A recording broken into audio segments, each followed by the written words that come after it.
Hi everyone, my name is Sherry Jacobs and I'll be your professor for ECED 4033 that will be starting on January the 20th and running through March 21st. So first of all, let me welcome everyone to class. I'm excited for this class. It's one of my very favorite classes. I teach this typically undergrad version and I also teach it in a master's program as well. So I'm very excited about working with you on this course.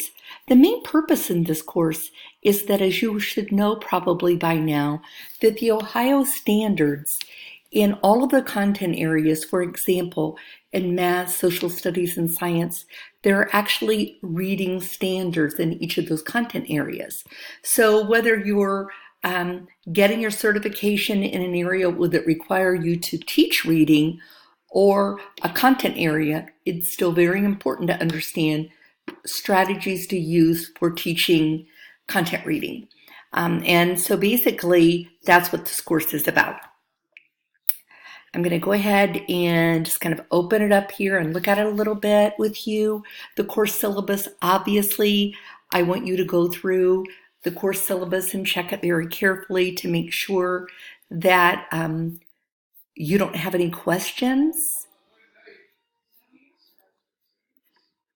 It's set up as the typical MVNU class with your standards and all of the different types of standards we have, listing your goals for the institution, the text that you'll need for this course, and kind of an outline of the course itself.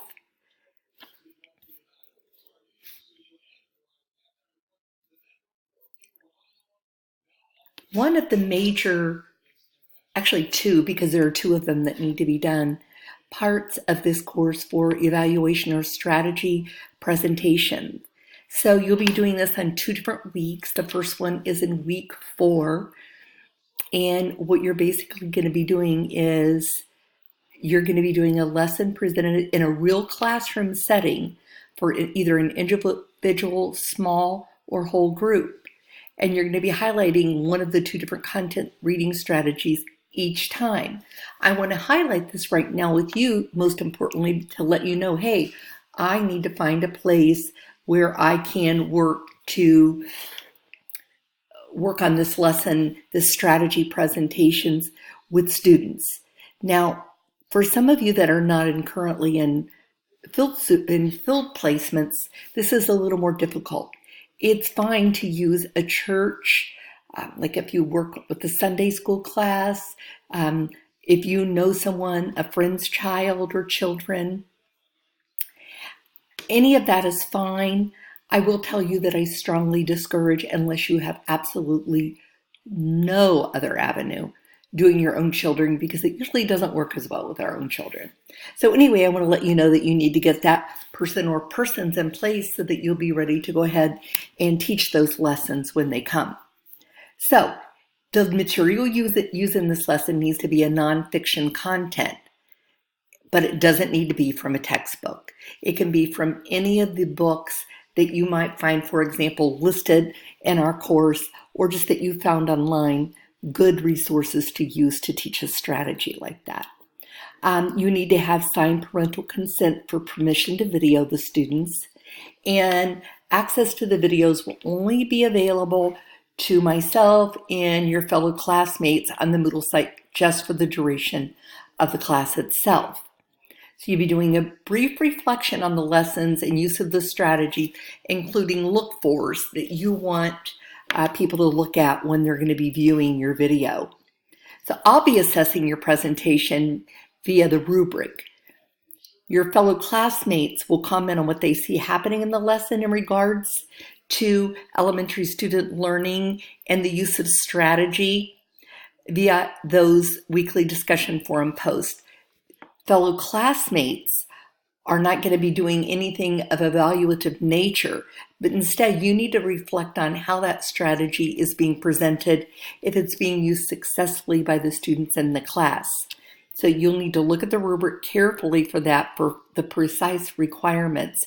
And this lesson clip should not exceed 10 weeks. You'll see one of these strategy presentations is due week 4 and another one week 6.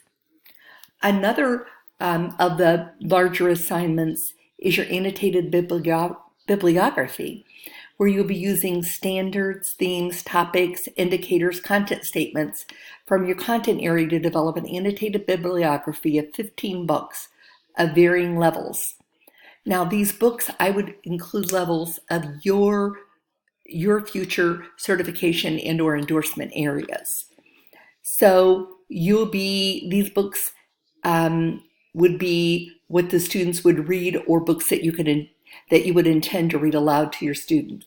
So early education majors, your bibliography would be for social studies, science, or math.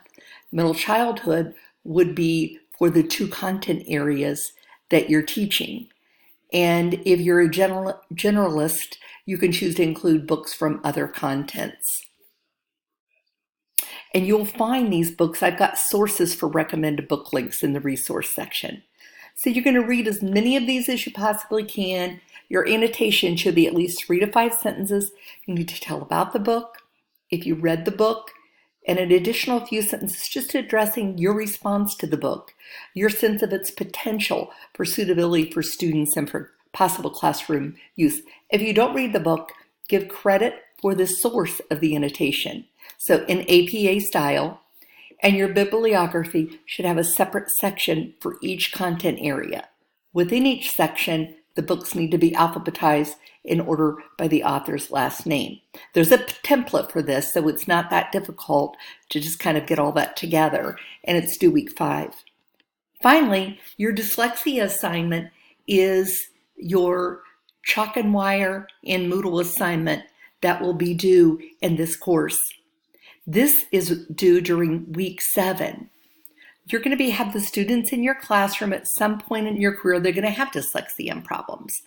And so you need to be aware of the warning signs and signals of students that have dyslexia, and you need to be understanding how you can help those students learn visually, or if they struggle with processing information, you'll be able to choose a way that will be able to help them from one of the content reading strategies.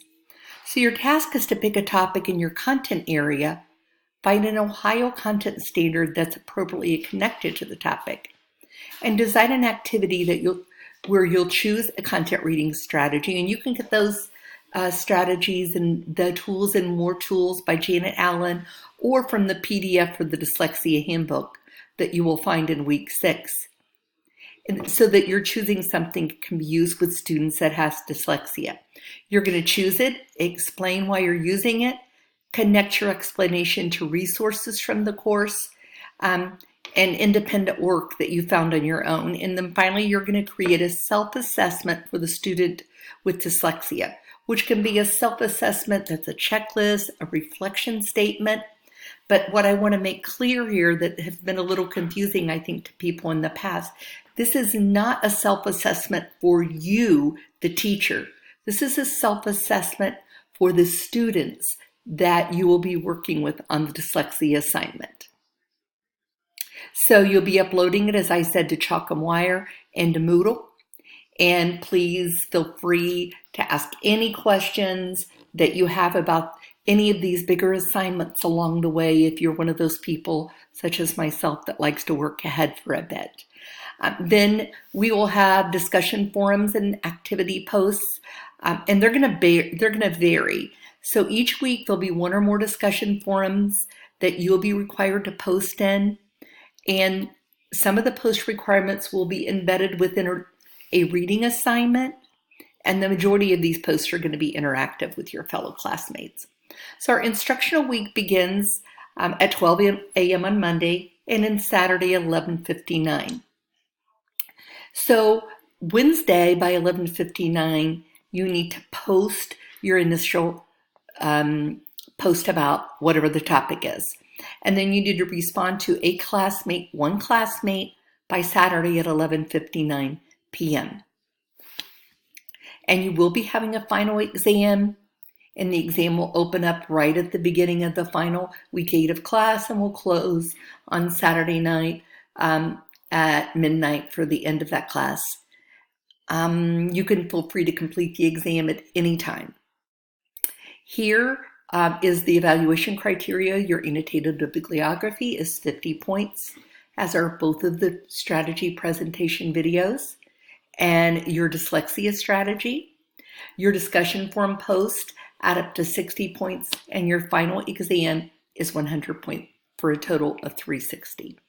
As always, there are accessibility services within your syllabus, and our online class policy is that you must post at least one thing during that calendar week of class, from that Sunday night until that Saturday night.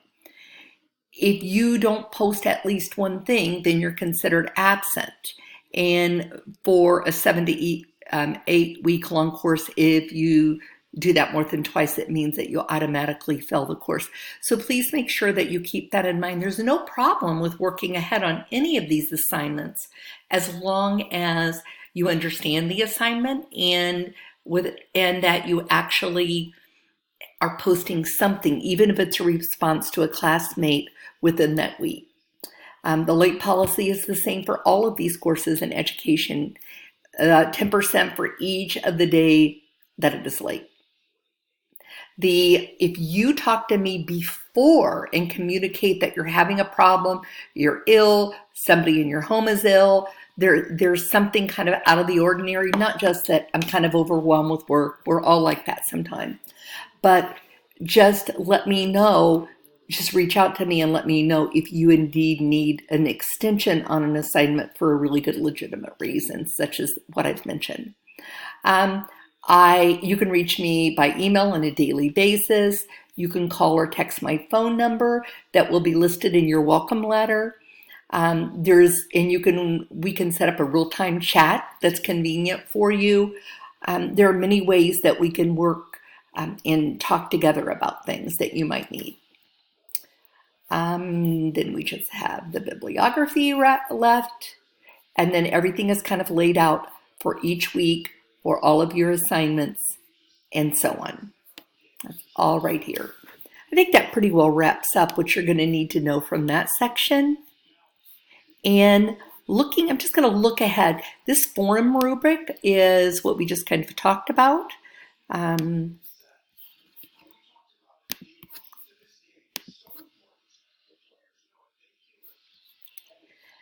Please keep in mind that your initial post needs to be between 250 and 500 words.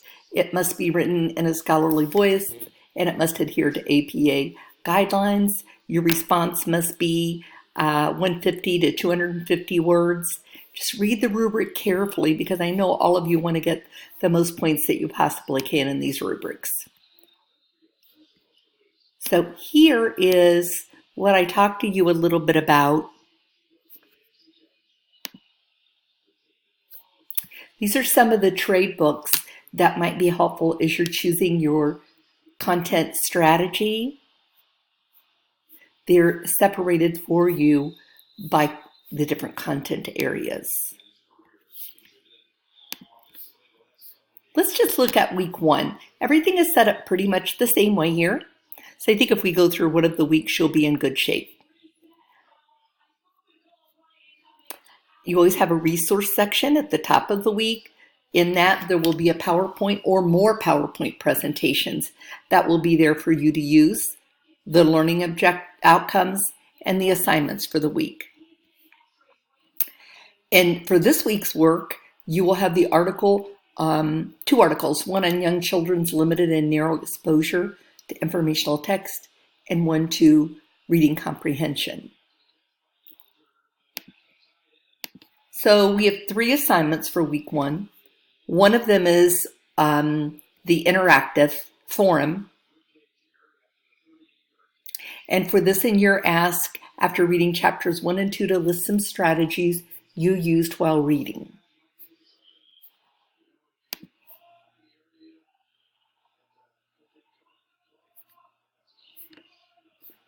The second one is your definition of reading, which is these 1, 2, and 1, 3 are not interactive. That is due by Friday at midnight, your definition of reading.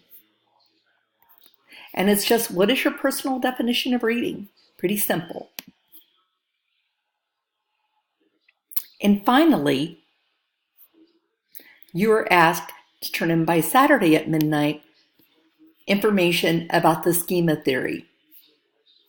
What do you know about it? This is obviously information that you're going to find within the work that you're doing for the class.